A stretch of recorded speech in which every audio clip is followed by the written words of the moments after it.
Commission 400. నువ్వింతవరకు తీసుకొచ్చిన 96 కేసుల్లో ఈ షరతులన్నీ సరిపోతున్నాయ్యా. ఆ ముఖ్యమైన షరతుల విషయంలోనే తేడాలు వస్తున్నాయి. ఇంతకీ ఆ అమ్మాయికి మా సినిమా రాకేశం తట్టుకునే శక్తి సామర్థ్యాలు ఉన్నాయా లేవా? మీకు విషయం తెలుసా? తెలీదే.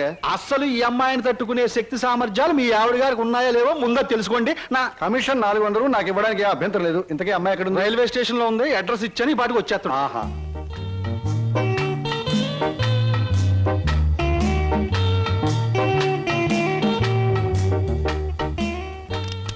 Good morning everybody. Number 10 Suryapuram ఇదేనా? అవును. రెండు అమ్మగారు, మీ గురించి ఎదురు చూస్తున్నాం. మీది దీని వెనకాల పోర్షన్ నచ్చింది అనుకోండి, నా commission 400. A brainless black man, railway station దగ్గర నుంచి చెప్తున్నావు 400 అని. ముందు ఈ పోర్షన్ నచ్చాలి, అందులో బెడ్రూమ్ నచ్చాలి, బాత్రూమ్ నచ్చాలి, కిచెన్ నచ్చాలి. చూడు, దీనిలో ఏది నచ్చకపోయినా పోలీస్ స్టేషన్ కి అప్పు చెప్తాను. అప్పుడు వాళ్ళు ఇస్తారు 4.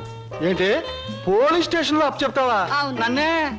అసలు ఆ పోలీస్ స్టేషన్ ఇప్పించింది కూడా నేనేనమ్మా. ఏదన్నా అడగాలనుకుంటే అదిగో ఓనర్ గారిని అడగండి. నా కమిషన్ మాత్రం 400. హలో, మీరే నా హౌస్ ఏమ్మా, అలా కనిపిస్తాం లేదా? ఈ ఇల్లు కట్టి ఎన్నేళ్ళు అయి ఉంటుంది? దేశానికి స్వాతంత్రం వచ్చిన 3వ సంవత్సరంలో కట్టానమ్మా.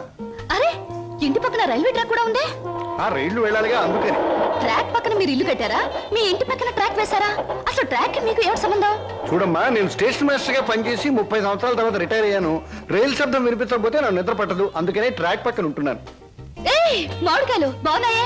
ఇక్కడ అద్దెకున్న వాళ్ళు కోసుకోవచ్చా? కోసుకునే వాళ్ళు వేరే అద్దె కట్టాలా? లేకపోతే ఇవన్నీ మళ్ళీ అద్దెలో? స్లో స్లో స్లో చూడమ్మా, నువ్వు ముందు లోపలికి వెళ్ళి పోర్షన్ నీకు నచ్చిందో లేదో చూసుకో. తర్వాత మామిడికాయల గురించి, ట్రాక్ గురించి, రైలు గురించి, నా గురించి మాట్లాడుకుందాం. Okay. Oh, it's a beautiful location. I think this is the bathroom. బాగుందండి. అలాగే. House is beautiful. నాకు చాలా నచ్చింది. అమ్మా, ఇది నేనుంటున్న ఇల్లు, ఇది నువ్వు ఉండాల్సింది. ఓ, ఇట్స్ ఆల్ రైట్. ఎవరి అమ్మాయి? అచ్చం ముద్ద మందారలా ఉంది. నా పేరు వరలక్ష్మి అండి. వరలక్ష్మో సీతామలక్ష్మో నాకు అనవసరం. నేను మాత్రం నిన్ను ముద్ద మందారం అనే పిలుస్తాను, అంతే. చూడమ్మాయి, సినిమా జ్ఞానం లేని వాళ్ళు నా చుట్టుపక్కల ఉండడం కూడా నేను భరించను. కాబట్టి సినిమాల గురించి కొన్ని ప్రశ్నలు అడుగుతాను, చక్కగా సమాధానం చెప్పు. 1975లో ఒక చిత్రం రిలీజ్ అయింది. ఆ చిత్రం మొదట్లో హీరో లేడు, కథానాయకుడు లేడు కదా అని ఫ్యాన్స్ అంతా తిరగబడ్డారు. ఫ్యాన్స్ తిరగబడ్డ 3వ రీల్లో కథానాయకుడు వస్తాడు. ఆ చిత్రం పేరేమిటి? కథానాయకుడు ఎవరు? పాడైన థియేటర్ ఏది? ఏ ఊరు? ఏ ఫ్యాన్స్? ఆ చిత్రం నిర్మాత ఎవరు? అసిస్టెంట్ డైరెక్టర్ ఎవరు? అమ్మా, శివధనస్సు విరిచేకే రాముడికి చేతి తక్కింది.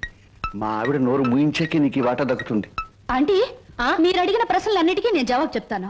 ముందు నేను అడిగిన వాటికి మీరు చెప్పాలి, ఓకే? మీ ఇంట్లో కిటికీలెన్ని, గుమ్మాలెన్ని, వాటికి తలుపులెన్ని? కిటికీల సంఖ్యలోంచి గుమ్మాలు తీసేసి వాటి తలుపుల సంఖ్యను కలిపితే వచ్చే మొత్తం ఎంత? నేనుండబోయే ఈ పోర్షన్ కున్న పెంకులన్నీ లెక్క పెడితే ఎన్ని లెక్కకొస్తాయి? 1250 రూపీస్ 20 పైసా అడ్వాన్స్ ఇచ్చి ఇంత అద్దె కింద కట్ చేసుకోమంటే ఎన్నాళ్ళు నేను ఇంట్లో ఉండొచ్చు? మీ వయసు ఎంత? 100లోంచి ఎంత తీస్తే మీ కరెక్ట్ వయసు వస్తుంది? మీ ఎత్తు ఎంత? అంకుల్ మీకన్నా ఎన్ని అంగుళాల ఎత్తు? హిందూ మహాసముద్రం ఇండియాకి ఎటువైపు ఉంది? దాని లోతెంత? దానిలో పర్వతాలెన్ని, అగ్ని పర్వతాలెన్ని, దాంట్లో చేపలెన్ని, తిమింగళాలెన్ని, పిత్తపరుగులెన్ని, దాని కూర ఎన్నిసార్లు తిన్నారు? ఇప్పుడు తెచ్చి అమ్మా, పాపం ఒంట్లో నీరంతా బయటకు వచ్చేసింది. నాకున్నది ఒకటే పైలో ఇవాళ కుదిలే. ఇల్లు చూద్దాం పద. ఓకే.